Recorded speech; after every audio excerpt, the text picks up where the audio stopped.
Sports professor Rick Horrow, welcome to Beyond the Scoreboard, the show that goes inside the trillion-dollar business of sports, marketing, PR, deal-making, law, everything you wanted to know.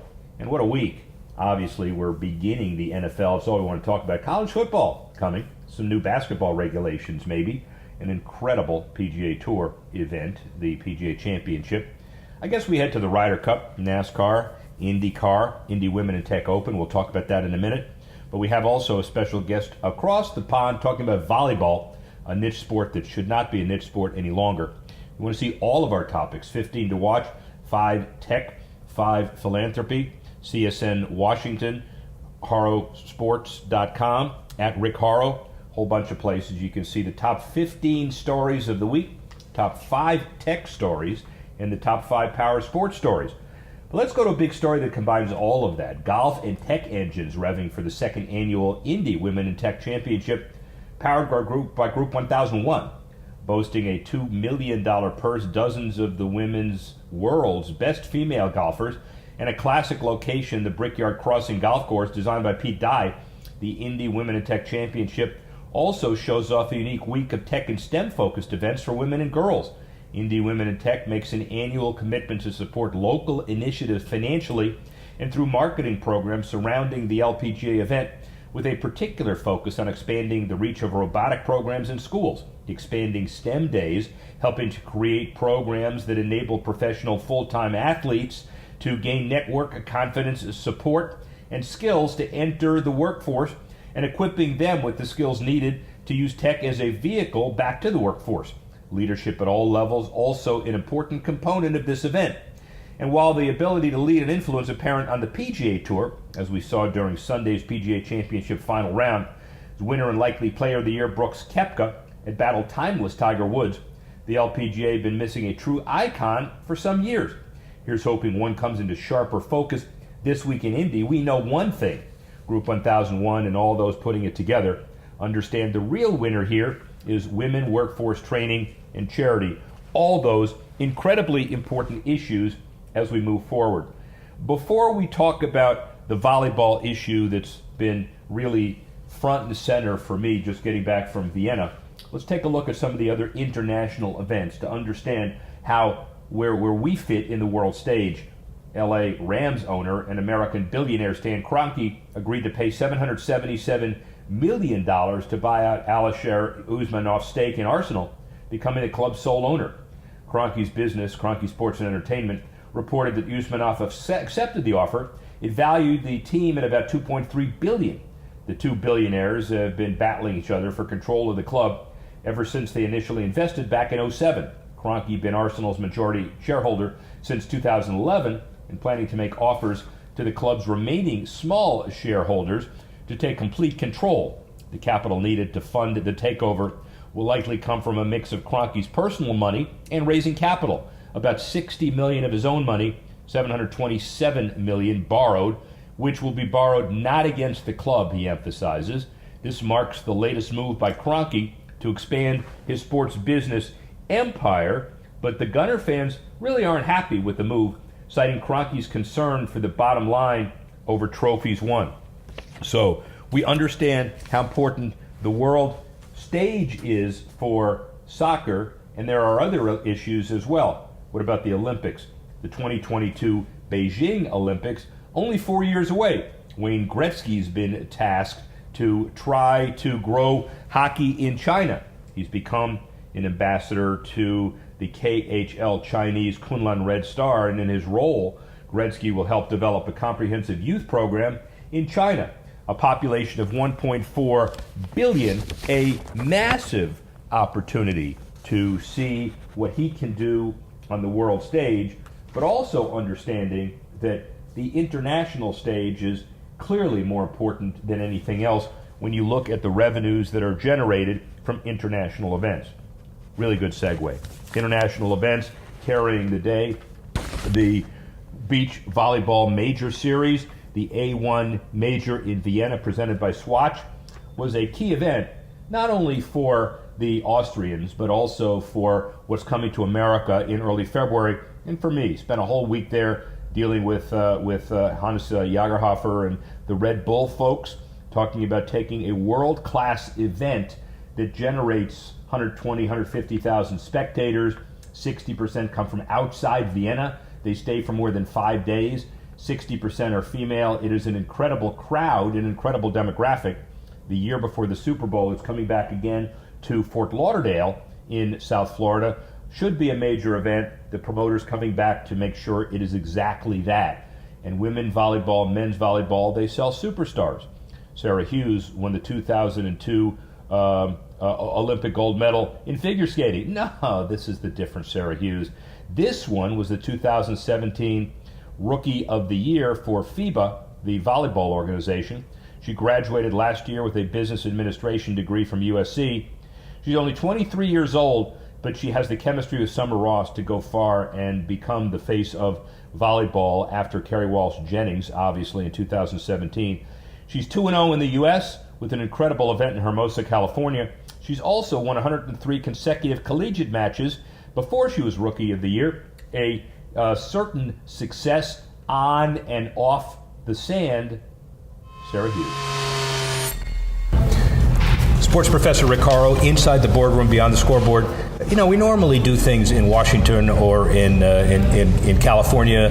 NFL training camps opening up pretty quickly, baseball all-star game. We could talk about all of that stuff with the person we have today. But today we're talking volleyball, beach volleyball, the FIBA Rookie of the Year in 2017.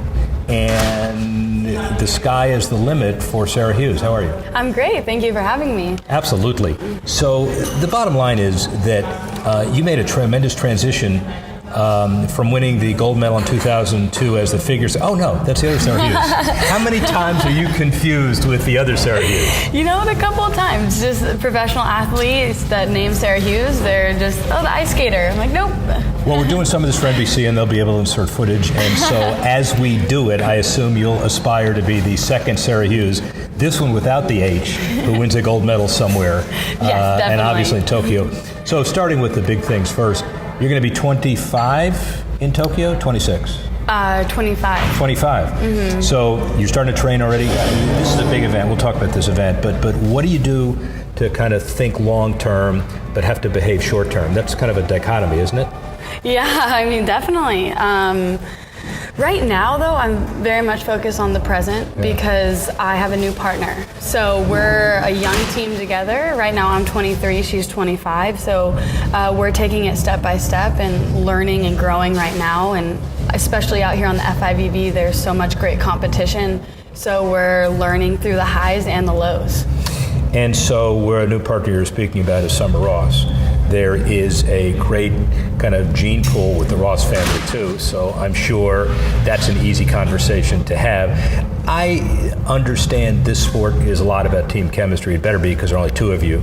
And every time anybody that doesn't really know the sport looks you up, it's that you turned down Kerry Walsh in 2017 in order to partner with Summer. I'm not sure if that's the real story, but chemistry is really important to you, isn't it? Chemistry is huge in beach volleyball. If you know, it's hard not to like your partner out there. You go through everything. You travel together. You play together. So especially with Summer and I, we have that chemistry, and both on and off the court, we're really great teammates and even better friends. And so Kelly Klaas and you had undeniable chemistry, 103 consecutive matches. You won everything in sight at USC. And you learned the game with her, I guess, and you also learned how important it was to have a good partner. Oh, definitely. I mean, Kelly and I will never forget, the accomplishments we've had together. Those are huge, and to represent USC and USA together, that's something that's unforgettable. But like you said, sometimes you need to switch partners, and in this case, that team chemistry with Summer is getting better every day. What's it like from a business perspective? Well, first of all, you graduated at USC in business administration, so you certainly know where the dollar signs are and where they're not. Do you do your own books? Do you do your own pro forma? Do you manage yourself? Definitely. It's a lot of managing myself, but luckily I have the most amazing agent, Thomas McCarthy, who's always there for me, helping me with my sponsors. And then got the plug in. That's good. Yeah. Well, I mean, he's fantastic. Yeah. And it's a lot of numbers, and we're doing it by ourselves. But my grandma also helps a lot with my taxes because we're bouncing around different countries all the time. So she's always helping me, but mostly you're on your own out there. You're a walking potential Price Waterhouse or somebody else sponsored or athlete to be, because when you look at the volleyball schedule for the year, how many countries? A lot. A lot, yes. Yeah.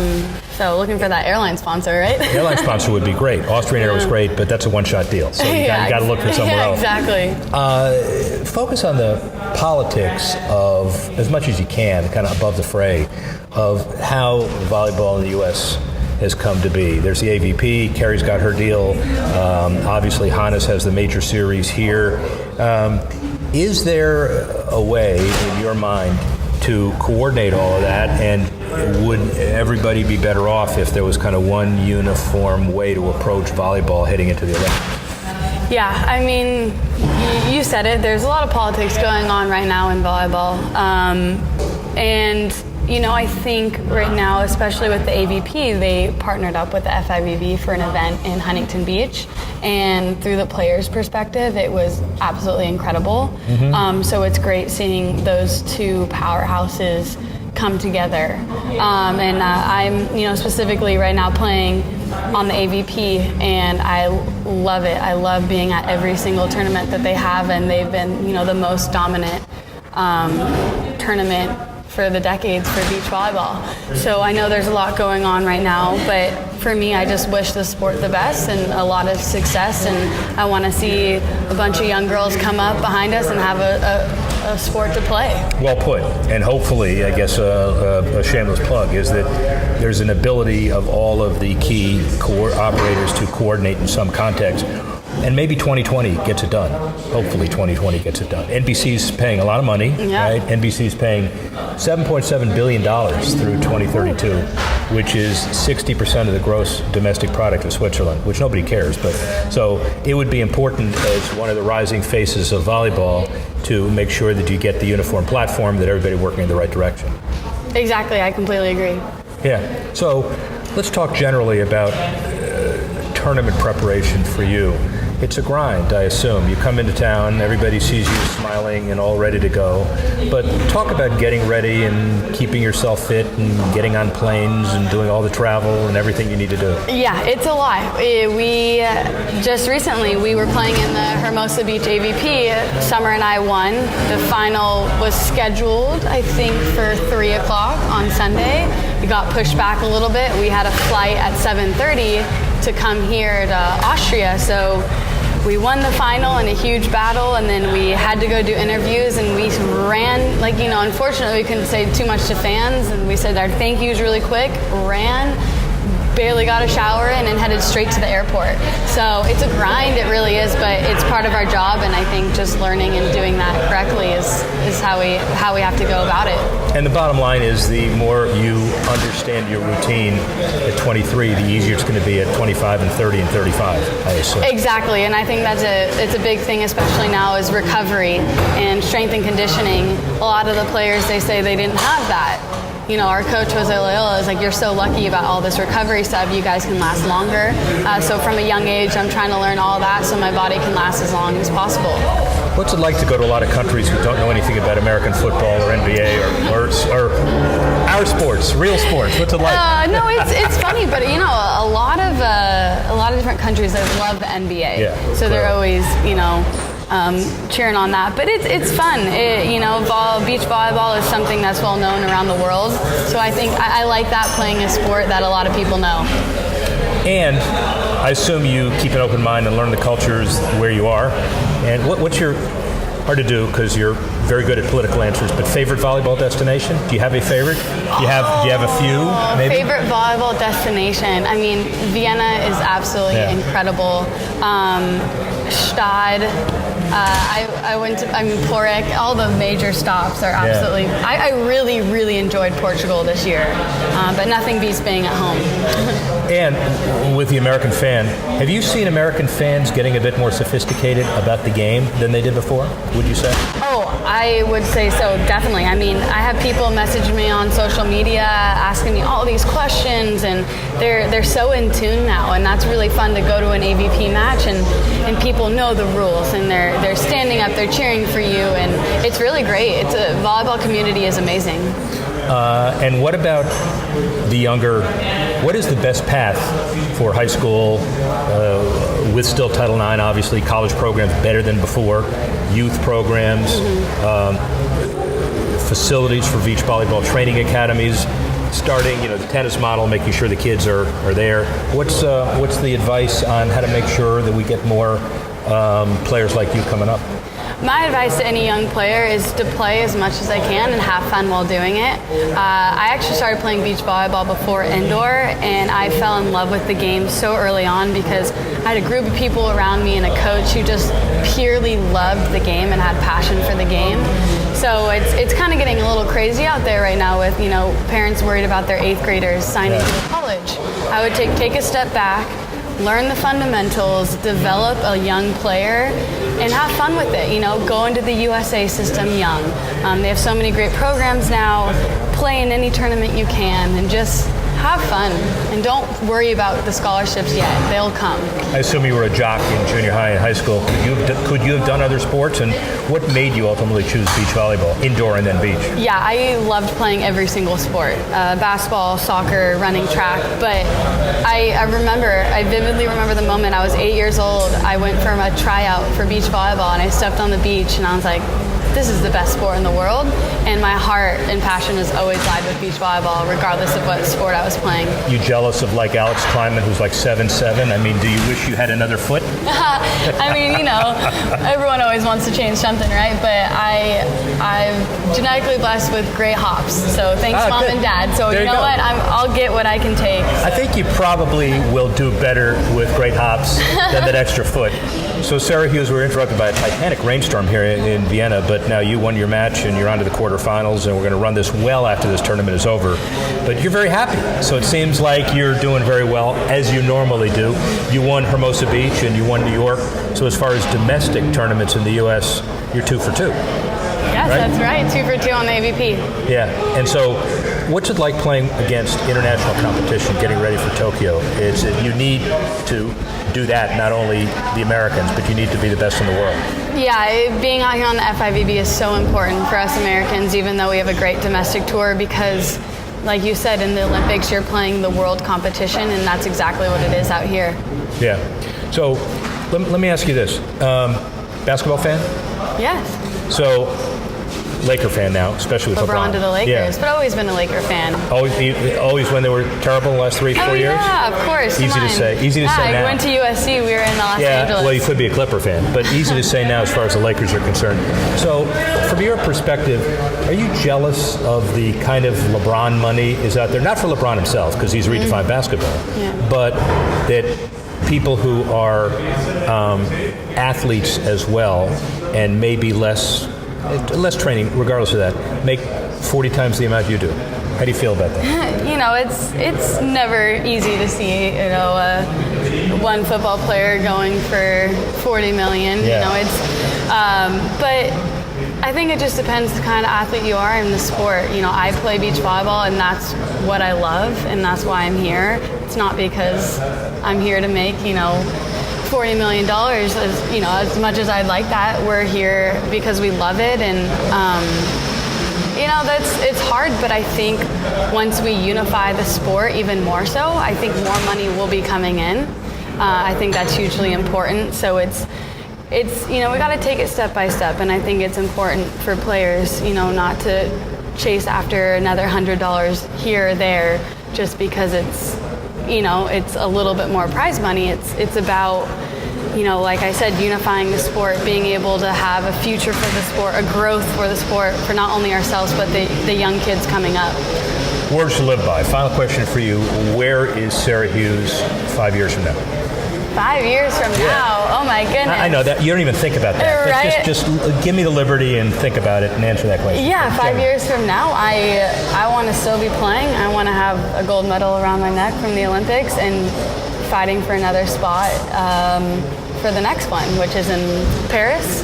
Paris, and then how about LA? How about and then, that? of course, yeah, that's my goal, Paris and LA. And, of course, always being with my family is really important. So with my family, who knows, maybe a husband at that point. I'm taking my time. I don't know. Take your time on that one, but I'll tell you what you ought to circle. So you'll be 33 in LA. Have we done those numbers correct? 32. Yeah. We better circle on the calendar. It's probably going to be the first week in August. And so that's going to be an amazing homecoming for you. Oh, I cannot wait. That would be a dream come true, playing in the Olympics right down the street. Yeah. Well, listen, American volleyball and volleyball generally is in really good hands. Sarah Hughes, thank you very much. Thank you so much for having me. Appreciate it. Rick Horrow, Beyond the Scoreboard. See you soon. Sarah Hughes can provide some insight into the challenges, but also the opportunity that faces the volleyball establishment as they try to coordinate, present a unified force to NBC and others for Tokyo in 2022, and also to help grow the game at all levels, high school, college, professional, and the like. So let's talk football. We always want to talk football. Packers quarterback Aaron Rodgers calling for more consistency when it comes to the opening national anthem dilemma in pro football. Rodgers agrees with 49ers CEO Jed York about halting concessions during the playing of the anthem before games. Everybody in the stadium stands and does the exact same thing. You have people in the concession, people in the bathroom, cameramen on their knee watching. You can't have it one way or another. Rodgers went on to underline the looming misconception about why players protest the anthem. Not to protest the song itself or the troops serving the country, but to protest social inequality and racial injustice. And NFL Hall of Famer Jim Brown chimed in, noting that he personally would never take a knee during the playing of the national anthem, but yet he's not going to denigrate my flag, and I'm going to stand for the national anthem. I'm fighting with all my strength to make it a better country, but I don't think that's the issue. The NFL's regular season kicking off in mere weeks, the league running out of time to hammer a solid national anthem plan down, and we notice that no matter what happens on the field, this issue is not going away. Just one tweet from the White House away from continuing. Aaron Rodgers in the headlines again. He's one of the 4 professional athletes featured in Sharpie's Uncap the Possibilities campaign, which looks at how each athlete is inspiring positive change through their own chosen charity. In the video series, released in partnership with the Players Tribune, Rodgers talked about how his grandfather served in the Air Force and active duty during World War II. He came home with a Purple Heart and a Silver Star. His service, one of the greatest achievements of his life, Rodgers said. And the Wounded Warrior Project works to help veterans live life on their own terms by providing free programs and services in mental health, career counseling, and long-term rehabilitative care. In a statement, Sharpie said, "It's the natural talent that has enabled the quarterback to orchestrate countless thrilling come-from-behind wins in closing minutes of the games. And Aaron's chosen charity, Wounded Warrior, is all about the strong comeback that the wounded veterans it serves can experience." Amen. Football season heating up. Maybe not heating up as much in Washington with the Redskins. 200,000 names on the waiting list a while ago, and now they're scrambling to attract new fans and hold on to existing ones. Redskins offering season ticket holders discounts ranging from 20 to 50% on all food at FedEx Field, and when they scan their paper tickets after placing an order at the concession stand. The approach, ultimately catering to the fan base, comes as a drastic change in strategy from previous years. And without a playoff win in a decade, the Redskins looking for alternative ways of getting people in the seats for game days. Prediction, brand will come back, but it doesn't happen overnight. Let's talk tennis for a second. ATP WTA PNB Paribas Open Tournament Chairman Larry Ellison has become an investor in the reform project for the Davis Cup. Means there may be an even greater possibility of bringing the event to California desert as early as 2021. Ellison clearly is the wealthiest man in tennis and among the world's wealthiest people. He became an investor in the 25-year, $3 billion partnership between the ITF and investment group Cosmos that's expected to reform Davis Cup into a one-week event. Ellison purchased the Paribas Open and Indian Wells Tennis Garden in 2010 and has since invested substantially into making the March event into a marvel within the sport. The Cosmos ITF Davis Cup Reform Project creates a season finale with 18 tennis nations and their individual tennis stars playing at world-class venues. The August 16 Orlando vote meeting could become more clear whether this could eventually bring more world-class tennis to Indian Wells when the ITF votes on whether to accept this proposal. And the event, as envisioned by the Reform Project and Ellison, could generate significant revenue for tennis development worldwide. Let's talk baseball. We all want to talk baseball, trade deadline and otherwise. The Braves have two things to be happy with this day: performance and their bottom line. They're battling it out with the Phillies for control of the NL East. Don't forget the Nationals, by the way. Over the first 3 months of the season, the team showed a modest increase in revenue and a surge in profit. The team's revenue from Q2 up $6 million compared to last year's number, $182 million this year versus $176 last. The really impressive number is the club's profits. Last year, the Braves reported a loss of $1 million. This year, reporting a quarterly profit of $37 million. The Braves reported owner Liberty Media said increased profits were primarily driven by higher revenue and reduced operating expenses from lower player salaries due to the acceleration of player salary expense in previous quarters and as a result of released and injured players. And by the way, business continues to boom around SunTrust Park with the new 140-room hotel coming to the Battery. If the team keeps winning, expect the money to keep coming. On another level on baseball, LionTree becoming a minority investor in Ripken Holding LLC, the parent company of Ripken Baseball. LionTree, a global investment and merchant bank, strategically decided to invest in Ripken Holdings in an attempt to help jumpstart an expansion of Ripken Baseball operations at the youth level. The amount invested not disclosed, but the capital will be put toward developing more youth baseball companies around the country. Ripken Baseball currently operates such facilities in Aberdeen, Myrtle Beach, Pigeon Forge, Tennessee, and adding a minority partner gives us infusion of capital where we can now really expand the model, said Ripken's Holdings CEO and Hall of Famer Cal Ripken Jr. And with LionTree, this is also a firm that has a lot of digital expertise and allows us to grow that part of online content and teaching business too. Ripken Baseball, long been a pioneer in trying to grow baseball at the youth level, helping MLB overcome one of its biggest hurdles, youth engagement. Finally, let's talk basketball at all levels. It's not too early to do that. In the wake of this past year's FBI scandal that took college basketball by storm, the NCAA unveiled a series of rules changes aimed at cleaning up and reforming the game. The NCAA broadly promoting stricter enforcement of the rule, tougher penalties for violation of such rules in the new rule book, and adding independent investigators for complex cases, and in such instances, NCAA investigators will now be allowed to accept information established by another administrative body, including a court of law, government agency, accrediting body, or a commission authorized by a school. One of the biggest issues going forward now is how USA Basketball, the NCAA, and NBA work together on implementing these changes. Under the new rules, elite high school basketball recruits and college players eligible to be represented by agents who are certified by the NCAA. They're talking to USA Basketball about selecting which players will be allowed to sign with agents, but they want no part of bearing such responsibility. The changes are being hailed as enormously significant by those in college basketball, though they likely won't be implemented until 2022 at the earliest, and they still need to be ironed out over time.